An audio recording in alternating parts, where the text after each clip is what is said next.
गांव में सोहन का एक आलू कचौड़ी का ठेला था, लेकिन गांव में उसे कुछ खास कमाई नहीं हो पाती थी, जिस कारण उसने शहर में जाकर आलू कचौड़ी का ठेला लगाने का फैसला किया।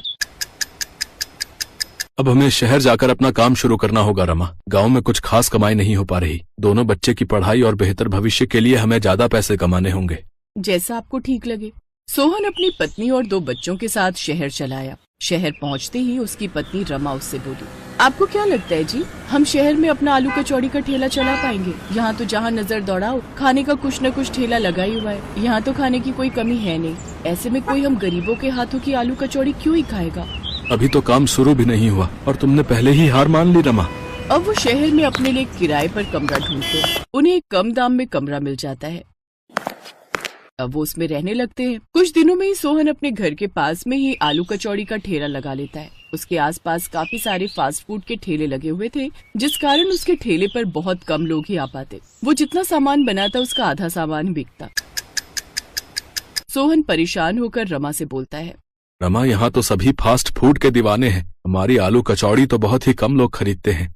लेकिन ऐसे तो गुजारा कैसे चलेगा जी?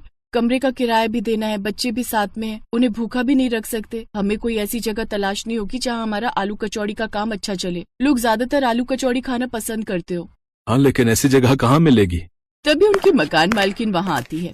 ऐसी जगह तो नाथपुरा ही है। वहाँ रेलवे स्टेशन और बस स्टॉप दोनों आसपास ही हैं। वहाँ हर तरह के लोग आते हैं। मुझे यकीन है तुम्हारा काम वहाँ जरूर चलेगा, और मेरे पति की उस स्टेशन मास्टर से अच्छी जान पहचान है, तो वो तुम्हारा ठेला लगवा देंगे। आपका बहुत बहुत धन्यवाद मालकिन जी। अनीता अपने पति से बात करती है।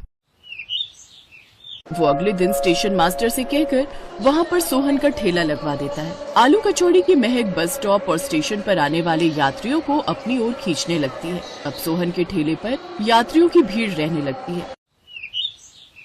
एक बार एक कुली सोहन के पास आता है और उसके हाथ के आलू कचौड़ी खाकर खुश हो जाता है। वाह भाई वाह, मजा आ गया। क्या स्वादिष्ट आलू कचौड़ी बनाते हो तुम, और दाम भी बहुत कम है।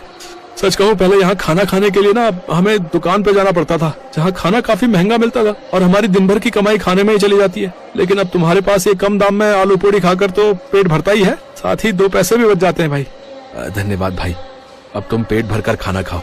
ऐसे ही दिन गुजरने लगते हैं। अब तो जो रोज की सवारी वहाँ से आती जाती, वो तो सोहन के ठेले पर जाने से खुद को रोक ही नहीं पाते। वो तो अब उसके पक्के ग्राहक हो गए थे। ऐसे ही कुछ दिन बीतते हैं। एक रोज एक सेठ जिसके हाथ में काफी बैग थे, वो सोहन के ठेले के पास से गुजर रहा था कि तभी उसके बैग की टक्कर से सोहन के ठेले पर रखा सामान नीचे गिर जाता है और उसका काफी नुकसान हो जाता है। लेकिन सेठ उल्टा सोहन पर ही चिल्लाने लगता है, तुम गरीबों को भी ना बीच में ही आकर खड़ा होना होता है। मेरा सारा सामान तो गिरा ही दिया, साथ ही मेरे महंगे कपड़े भी गंदे कर दिए।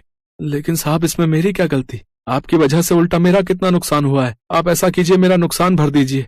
ये सुनकर सेठ उसे जोरदार थप्पड़ मार देता है। साथ ही स्टेशन मास्टर से उसने शिकायत भी कर देता है। सेठ जैसा बड़ा आदमी होने की वजह से स्टेशन मास्टर सोहन को ठेला लगाने से मना कर देता है। ये सब बातें जब रमा को पता चलती है तो वो बोलती है, ना जाने कैसे आदमी है इस शहर में, अब क्या होगा जी। अब सोहन घर पर ही रहता है। वहीं दूसरी तरफ सोहन का ठेला न लगने की वजह से अब उसके रोजमर्रा के ग्राहक भी काफी परेशान हो चुके थे।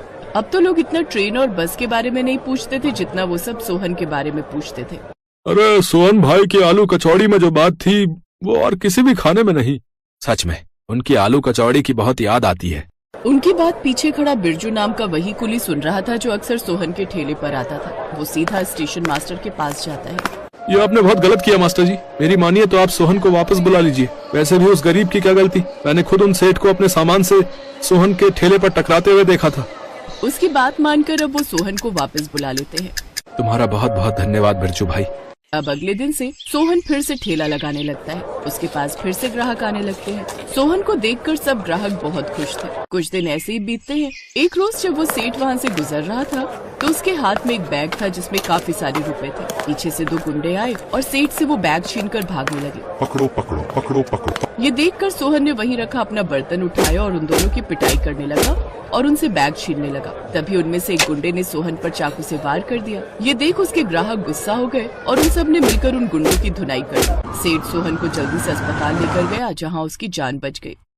मैंने तुम्हारे साथ कितना गलत किया। उस रोज तुम्हारी गलती नहीं थी, लेकिन फिर भी तुमने आज मेरे लिए अपनी जान की बाजी लगा दी।